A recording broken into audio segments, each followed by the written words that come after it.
चर्चा चल रही थी वह है मुक्ति की अभिलाषा। इस बात के ऊपर चल रही थी। मुक्ति की अभिलाषा के बारे में शास्त्र में जिक्र आया। गौतम स्वामी ने भगवान से पूछा, संवेगेन फन्ते जीवे किम जनयति। भगवान संवेग से जीव को क्या प्राप्त होता है, क्या उपलब्धि मिलती है। संवेग की चर्चा में आपको बताया था, संवेग शब्द का अर्थ है मुक्ति की अभिलाषा, मुक्ति की कामना, मुक्ति की इच्छा। जो इच्छाएं हैं वह संसार है। भाइयों, समझने का विषय है, इच्छाएं संसार है। और यहाँ इच्छाओं की बात आ गई। इच्छा अगर होगी तो फिर मोक्ष कहाँ से होगा और कैसे होगा? क्योंकि इच्छा तो विद्यमान है। दो बातें हैं जो मोक्ष में सबसे बड़ी बाधा और रुकावट होती। रस लेना, आनंद लेना, तो पता चलेगा ये मामला क्या है। दो बाधाएं क्या हैं? एक अहंकार है और एक लोभ है। समझे भाई? ये दोनों मोक्ष जाने में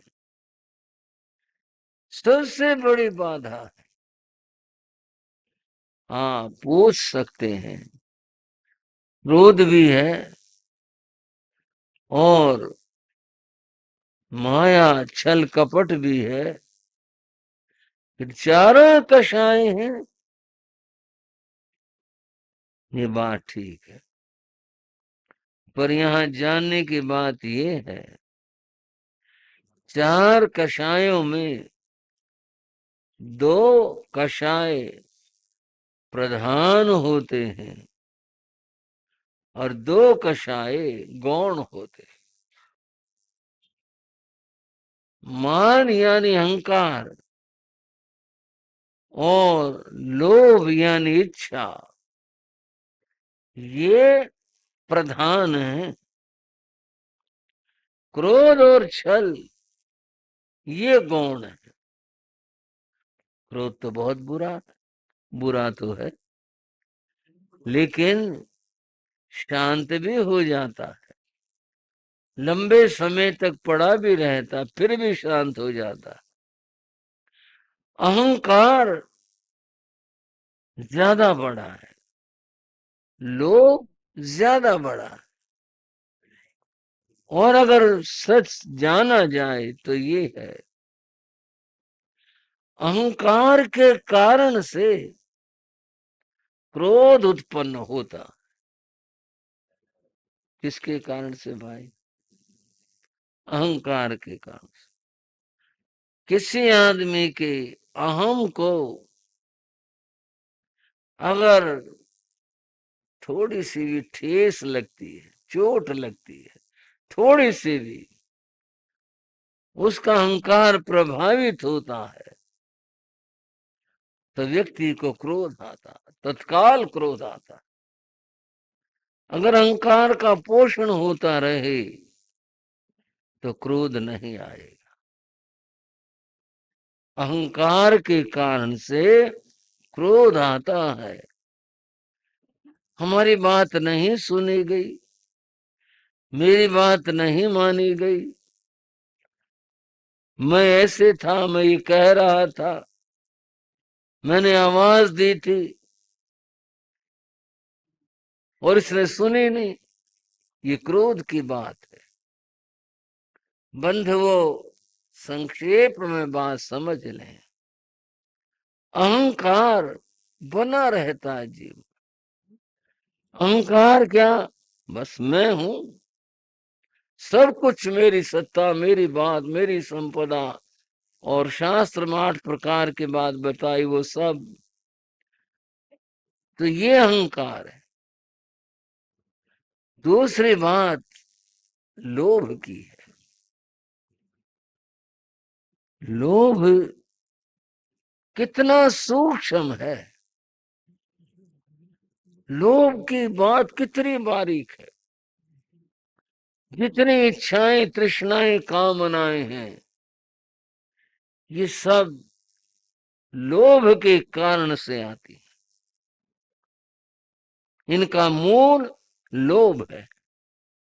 और तो क्या, बात तो यहां तक कही गई, अगर मोक्ष का भी लोभ है तो भी मुक्ति नहीं होती। फिर तो बड़ा मुश्किल होगा। फिर तो मोक्ष पाना ही मुश्किल होगा। पर बात समझ ले, यहां जो मुक्ति की अभिलाषा है,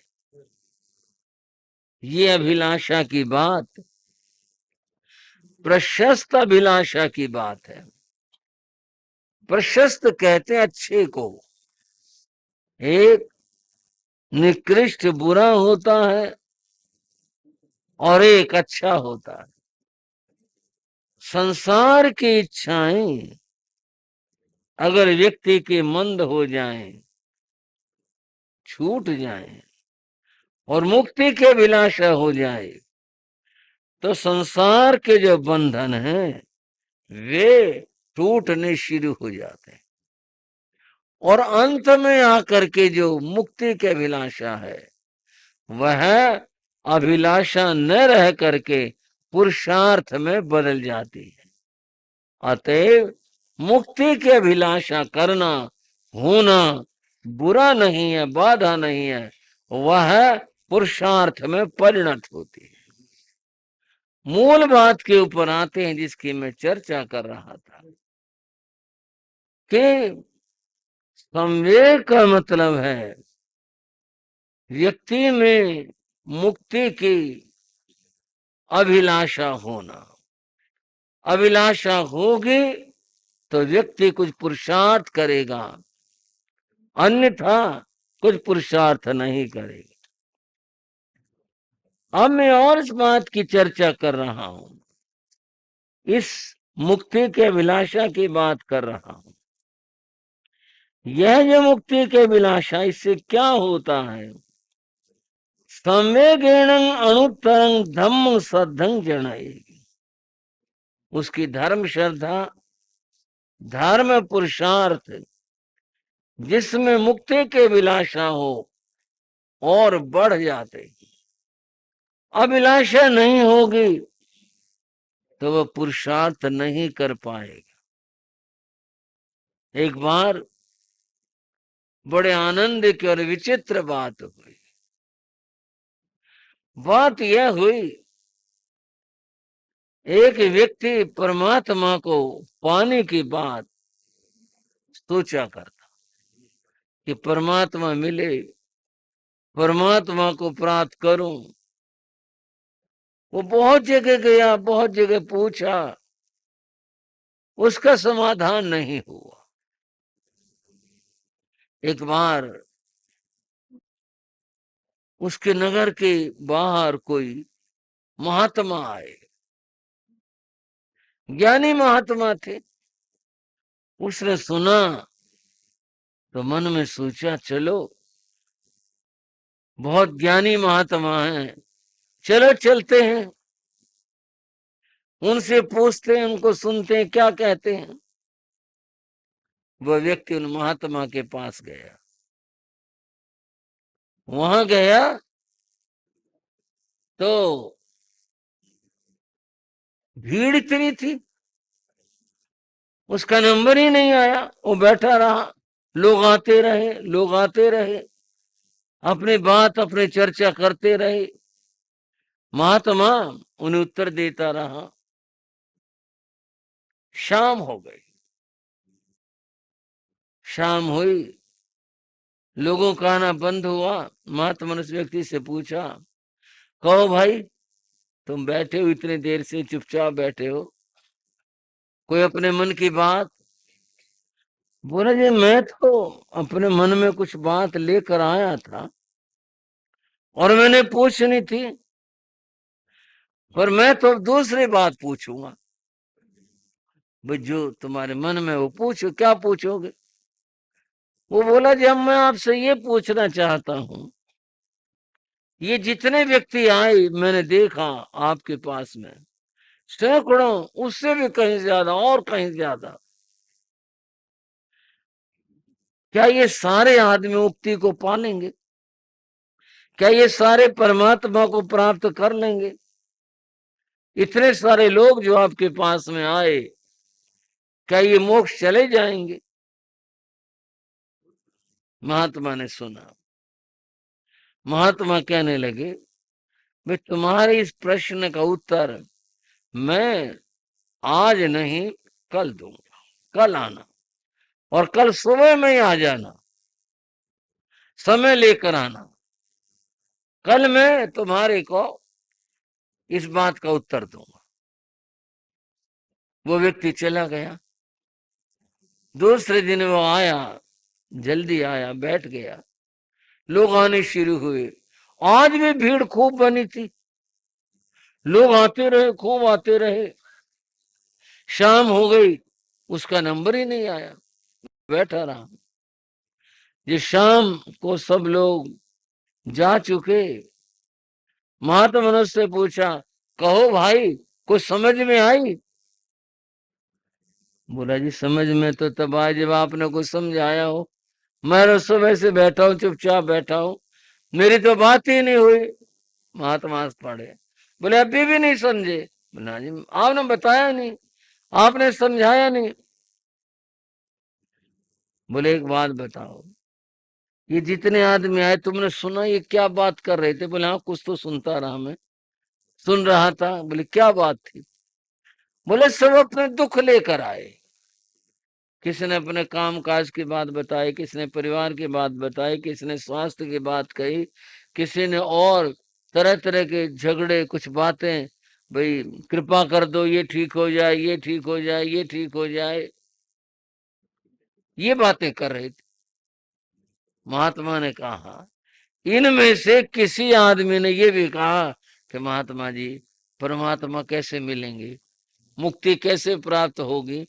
किसी ने पूछा? ना जी, ये तो किसी ने भी नहीं पूछा। बोले, भोले, जो किसी के मन में ही नहीं है, जिसके मन में जरा भी बात ही नहीं है, अगर कहीं गांव में जाना तो पहले रास्ता पूछेंगे ना, बस गांव को जाना, रास्ता कौन सा है, फिर आदमी चलेगा, फिर आदमी पहुंचेगा। इन्होंने तो रास्ता भी नहीं पूछा इस बात का, कभी मुक्ति का, परमात्मा को पाने का क्या उपाय है, ये पाएंगे कैसे, इनके मन में ही नहीं है।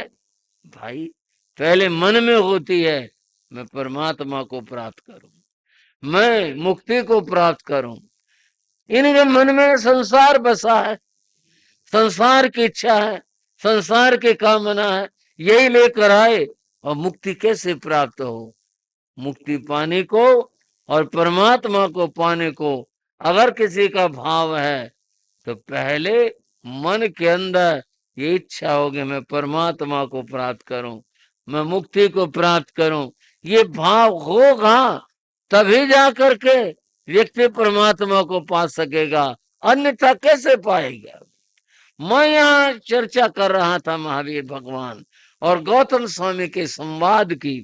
गौतम स्वामी ने पूछा, किसी के मन के अंदर मुक्ति की अभिलाषा हो तो क्या होगा। भगवान ने कहा, मुक्ति की अभिलाषा जिस भीतर में होगी, जिसके अंतर में होगी, उसका संसार से मन हटना शुरू हो जाएगा। बंधुओं, समझे इस बात को।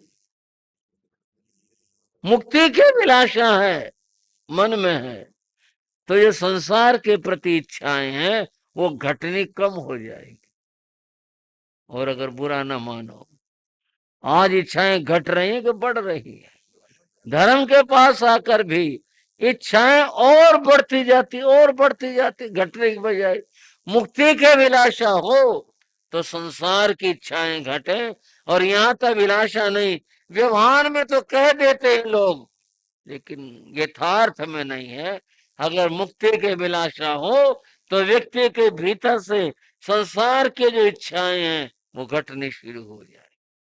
संसार की इच्छाएं घटे तभी जाकर उस व्यक्ति को परमात्मा की उपलब्धि हो सकती है और वो प्राप्त कर सकता है। संसार की इच्छा और परमात्मा की पाने की बात मैं आपको एक छोटे से कथा प्रसंग के द्वारा समझाता हूं। एक व्यक्ति था, गरीब था, उसकी स्थिति बहुत गरीब थी, गरीब हालत थी।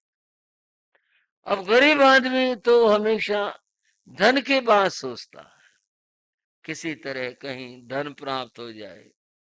अपने मेहनत पुरुषार्थ भी करता था, लेकिन वो आगे बढ़ नहीं पा रहा था। मन के अंदर हमेशा धन ही धन, यही बात घूमती रहते, ये इच्छा बनी रहती।